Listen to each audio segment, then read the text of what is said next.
you already sense far more than you realize. The problem isn't ignorance.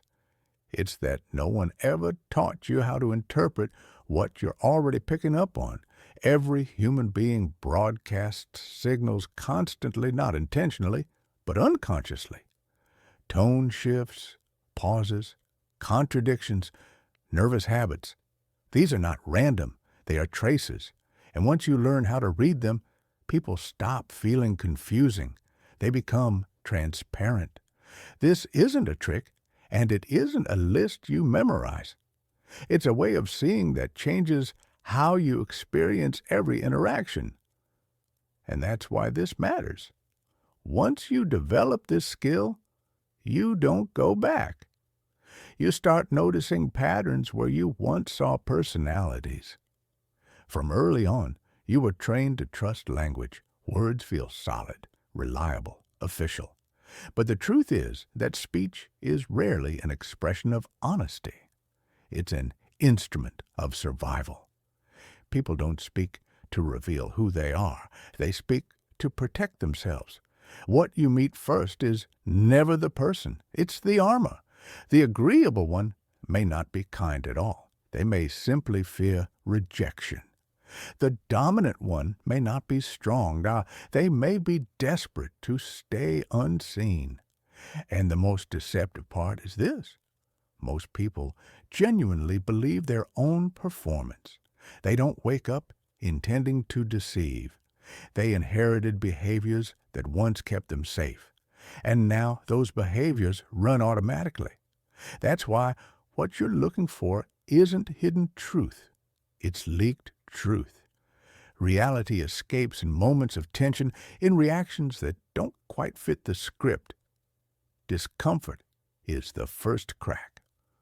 Watch where someone stiffens, where they deflect, where they rush past a topic. That's where the real story begins. Another key pattern reveals itself in judgment. Pay attention to what someone repeatedly condemns in others. Obsession with arrogance often masks insecurity. Fixation on dishonesty frequently protects an unexamined lie.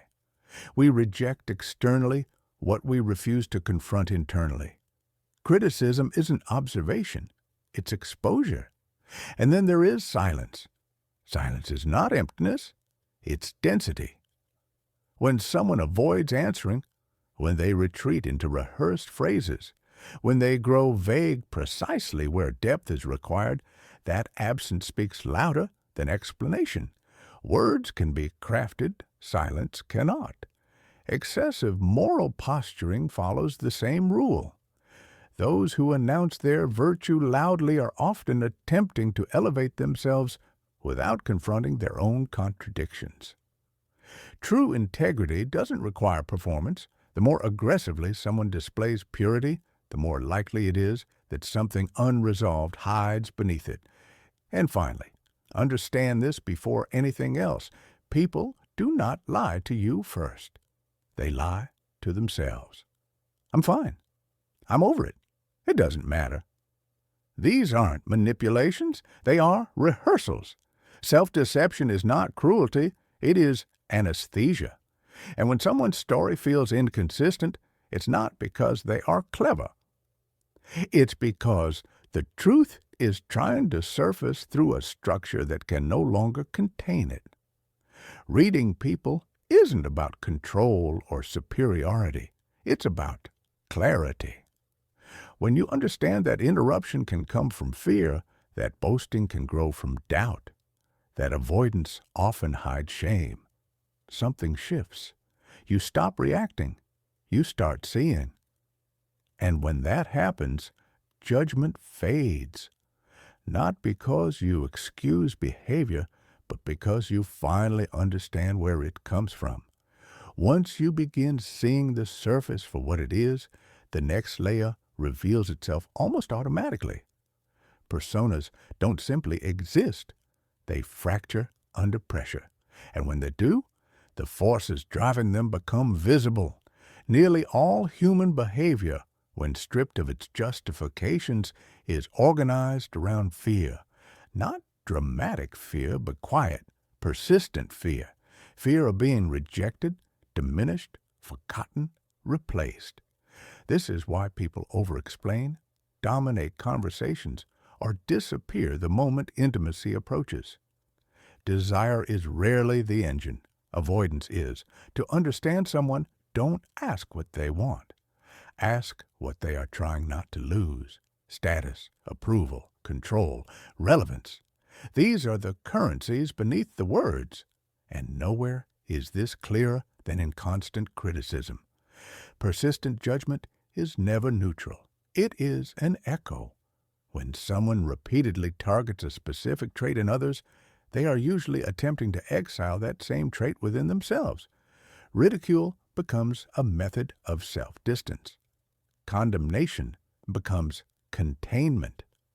Projection is not accidental. It is disclosure. If you follow the pattern, it will lead you straight to the wound.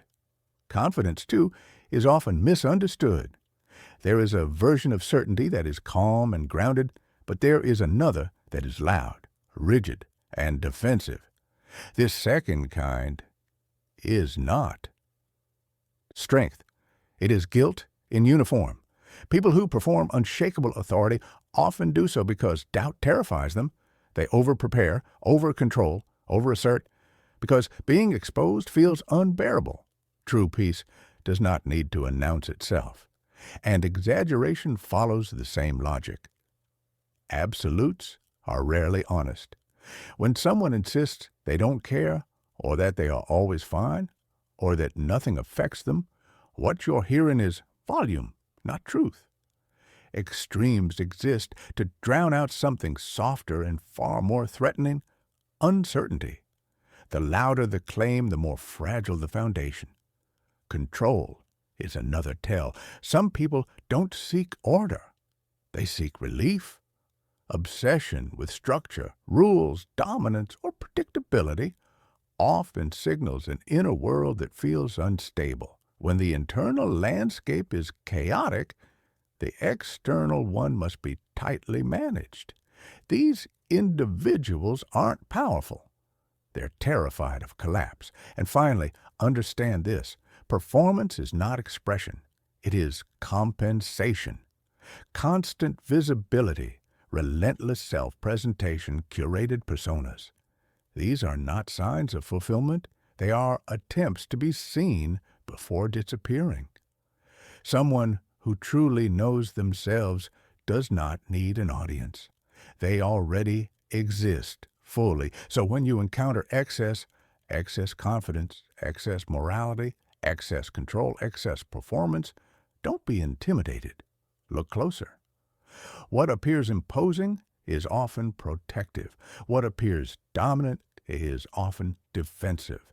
And once you recognize this, the world becomes quieter. The noise resolves into patterns. You stop taking things personally because you begin to see behavior as biography, not intention, but inheritance. At the deepest level, beneath fear, beneath performance, beneath even self-deception, lies something older and far more influential: memory. Not the kind you recall, but the kind your nervous system never forgot. People do not speak from logic. They speak from history. Every belief, every opinion, every rigid worldview is anchored to an experience that once hurt, frightened, or overwhelmed them. What sounds like conviction is often protection. When someone dismisses intimacy as weakness, they are not stating a philosophy. They are guarding a scar. When someone argues relentlessly for control, independence, or detachment, they are often trying to ensure they never feel small again. And this is why debates rarely change minds. You cannot reason someone out of a wound. Character reveals itself most clearly in how a person responds to vulnerability, not power. Vulnerability? Watch how someone treats those who cannot defend themselves, those who hesitate, those who fail openly. Cruelty toward weakness almost always conceals unresolved self-contempt. Compassion, on the other hand, signals something rare, an inner conflict that has already been faced. People who have made peace with their own fragility do not need to punish it in others. Attention follows the same pattern. The hunger to be seen is not vanity by default. It is often fear wearing color. Many who demand attention learned early that silence meant erasure. Being overlooked once taught them a lesson their body never unlearned: disappear and you don't exist. So they amplify themselves, not because they feel important, but because invisibility feels lethal. Envy operates quietly here as well. Attacks are not always born of hatred. Often they come from proximity to something abandoned.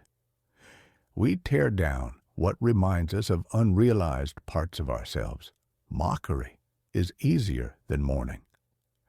And perhaps the most revealing truth of all is this: people do not act out their beliefs. They act out their childhood. Roles repeat. The unheard child becomes the adult who interrupts.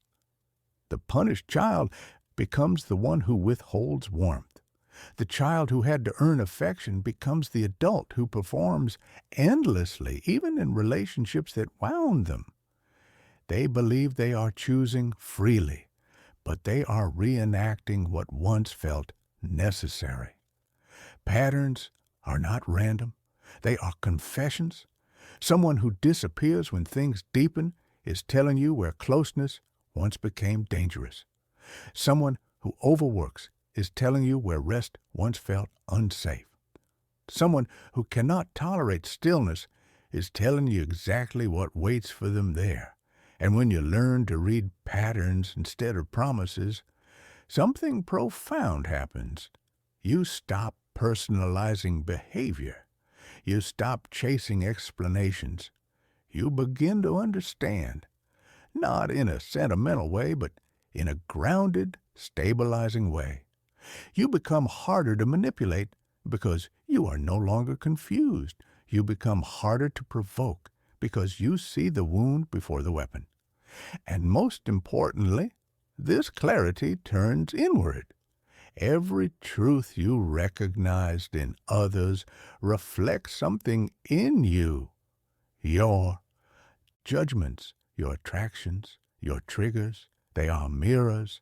The more accurately you read the world, the more honestly you read yourself. This is not about superiority.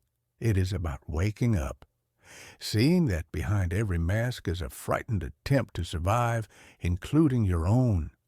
And once you see that clearly, you no longer need to dominate, impress, or perform. You become calm, present, unshakable. Not because the world softened, but because you finally learned how to see it as it is. One of the most overlooked ways people reveal themselves is through how they position others mentally. Every person carries an internal hierarchy, not of intelligence or morality, but of worth, and they constantly reveal it without noticing. Watch who someone interrupts and who they listen to carefully. Watch who they joke with and who they grow stiff around. Watch whose approval they seek and whose boundaries they ignore. These are not manners. They are maps. People instinctively submit to what they fear losing and dominate what they believe they can afford to lose. This is why someone may be charming to authority and dismissive to service workers, affectionate to peers, but cruel to intimates. It's not inconsistency. It's prioritization. And this hierarchy is rarely conscious. It was installed early, shaped by who held power, who withdrew love, who made safety conditional.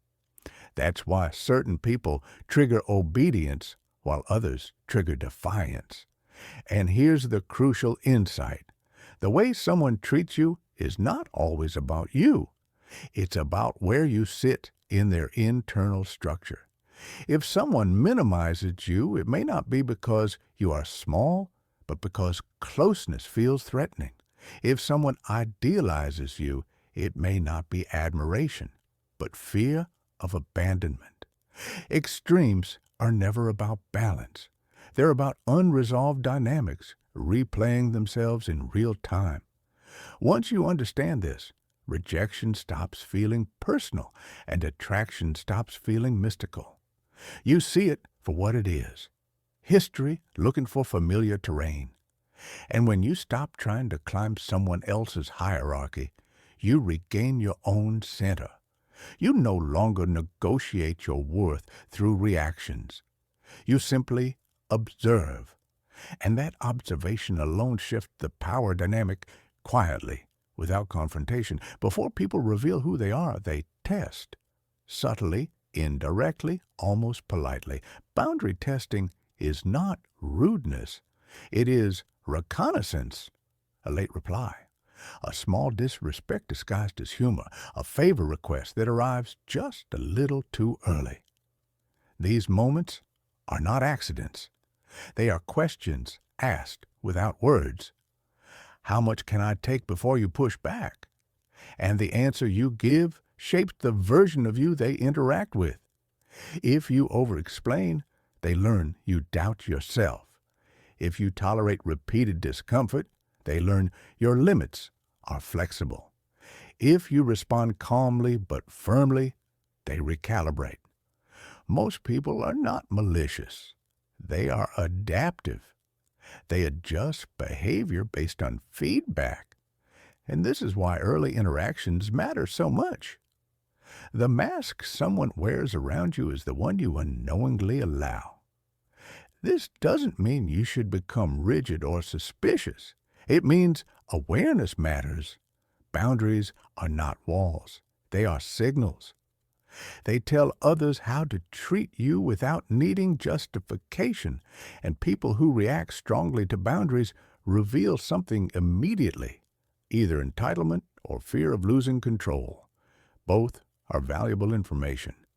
The goal is not dominance, it is alignment. When you stop chasing harmony at the expense of self-respect, interactions simplify. Some people leave, others step forward more honestly. Either way, confusion decreases, and clarity once again replaces effort. At some point, pain stops feeling like an event and starts feeling like identity. This is the quiet transition most people never notice. A child adapts to survive, and the adaptation stays long after the danger is gone. What once protected them slowly hardens into personality. The vigilant child becomes the anxious adult who can't relax. The emotionally neglected child becomes the hyper-independent adult who claims they don't need anyone. The punished child becomes overly agreeable, mistaking compliance for safety. And because these patterns worked once, the mind keeps them, not out of intelligence, but out of loyalty to survival. This is why people defend traits that are clearly harming them. They're not defending behavior. They're defending history. To let go of the pattern would mean admitting it was never who they truly were, only what they had to become. And that realization is terrifying. So instead, people say, "That's just how I am," unaware that what they're really saying is, "This once kept me safe." Trauma doesn't announce itself as trauma. It disguises itself as preferences, standards, boundaries, even values. Someone avoids closeness and calls it independence. Someone avoids accountability and calls it authenticity. Someone avoids vulnerability and calls it strength. But avoidance always has a cost. The longer these adaptations run unchecked, the more rigid they become, until life starts shrinking around them. Fewer connections, fewer risks, fewer moments of aliveness. And here is the crucial truth. People are not broken. They are frozen. Frozen at the age where they learned who they had to be. This is why certain situations feel irrationally intense.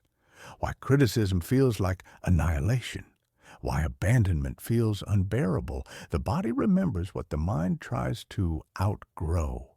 And once you understand this, your perspective shifts again. You stop asking, "What's wrong with this person?" and start asking, "What did this pattern once protect them from?" This doesn't excuse harm, but it explains it. And explanation brings choice, because awareness is the beginning of freedom. The moment you recognize a pattern as inherited rather than essential, it loosens, slowly, painfully, but honestly. Reading people, then, is not about spotting flaws. It's about seeing adaptations for what they are. Outdated survival strategies running in a world that no longer requires them. And when you can see that in others, you can finally see it in yourself. Your reactions, your defenses, your automatic roles, they are not fate. They are stories that once made sense, and stories can be rewritten, not through force, but through understanding. This is the final shift. You no longer feel superior for seeing clearly. You feel responsible. Responsible for how you respond, how you choose, how you show up. Because once you understand that everyone is acting from a place of protection, you stop playing the same unconscious games. You stop repeating the past. You stop mistaking armor for identity. And in that moment, something rare happens. You're no longer just reading people. You're finally meeting them. And perhaps for the first time, you're meeting yourself without the mask.